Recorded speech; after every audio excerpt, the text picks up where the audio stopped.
si un estimateur θ chapeau n'est pas biaisé et de variance finie, avec quelques conditions de régularité sur la distribution de cet estimateur, le théorème de Rao-Cramer, on l'a vu, nous assure que la variance de θ chapeau est majorée par 1 sur la mesure d'information de Fisher de l'échantillon pour le paramètre θ. On a donc une borne inférieure pour la variance de l'estimateur. Et si un estimateur a une variance égale à sa borne inférieure, on dit de lui qu'il est efficient ou encore qu'il est efficace, puisqu'alors il atteint sa variance minimale. N'est-ce pas? Alors ça, c'est l'efficience ou l'efficacité absolue.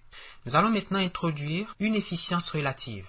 On voudrait pouvoir dire qu'un estimateur est relativement efficient par rapport à un autre estimateur. Alors, on se donne deux estimateurs, disons θ chapeau 1 et θ chapeau 2, d'un même paramètre θ. θ chapeau 1 et θ chapeau 2 estiment le paramètre θ.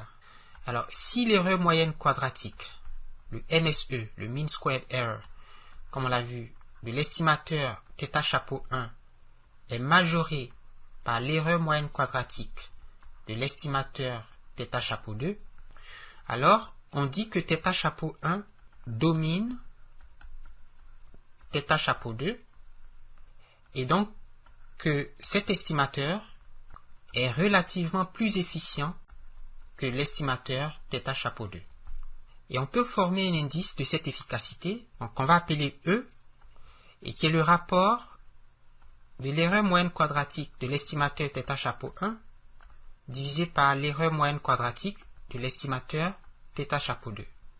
On s'attend alors à ce que E soit inférieur ou égal à 1 en vertu de l'inégalité étoile, n'est-ce pas? C'est l'indice d'efficacité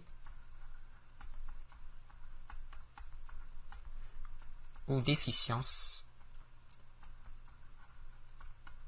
de l'estimateur θ chapeau 1 par rapport à l'estimateur θ chapeau 2.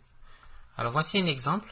Nous avons une urne, une population dont le paramètre est la moyenne, l'espérance mathématique de la caractéristique à l'étude, on va l'appeler X, grand X, mais dont l'espérance mu est inconnue. On tire un échantillon aléatoire et on forme deux estimateurs du paramètre mu. Le premier estimateur, je l'appelle θ chapeau 1. Il est la somme de x1 et de xn divisé par 2. Donc, il est la moyenne arithmétique de la première et de la dernière mesure. Et j'appelle θ chapeau 2 le deuxième estimateur, qui est la moyenne arithmétique des n mesures. Donc, x1 plus x2 plus xn divisé par n. Alors, on suppose que n est, on va dire, supérieur ou égal à, disons, 3. Donc, on a au moins 3 observations.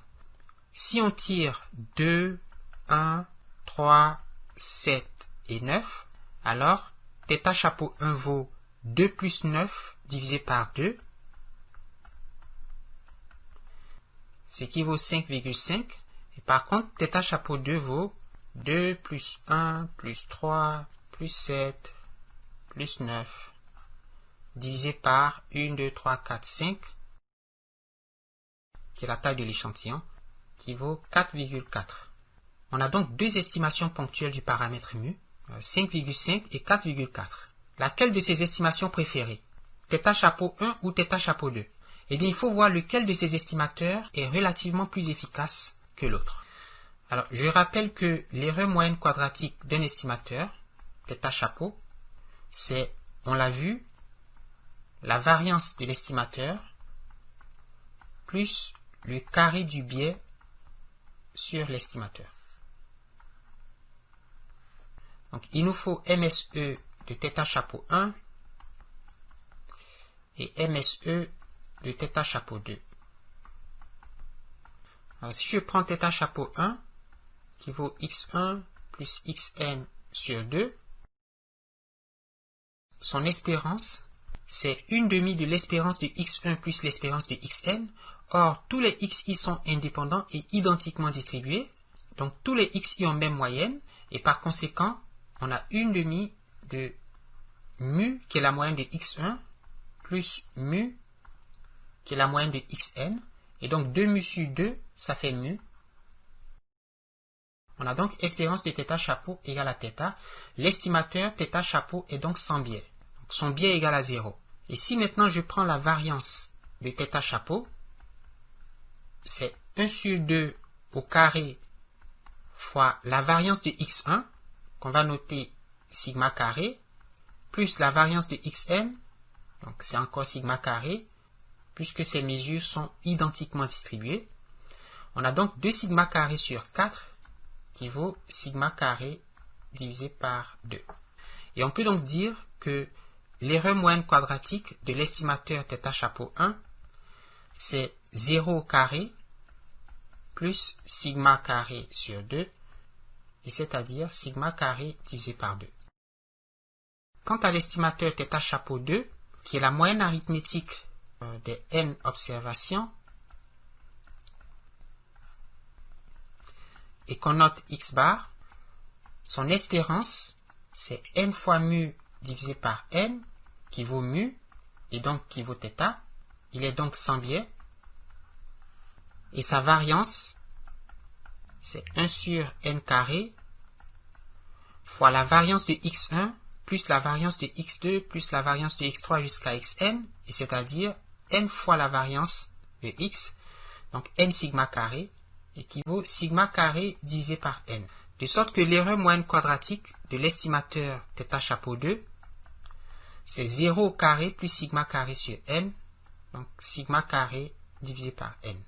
On voit que pour n supérieur ou égal à 3, l'erreur moyenne quadratique de l'estimateur θ chapeau 2 est inférieure à l'erreur moyenne quadratique de l'estimateur θ chapeau 1.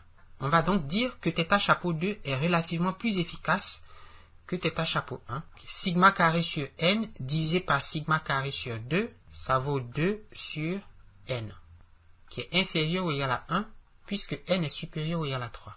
Nous dirons donc que l'estimateur θ chapeau 2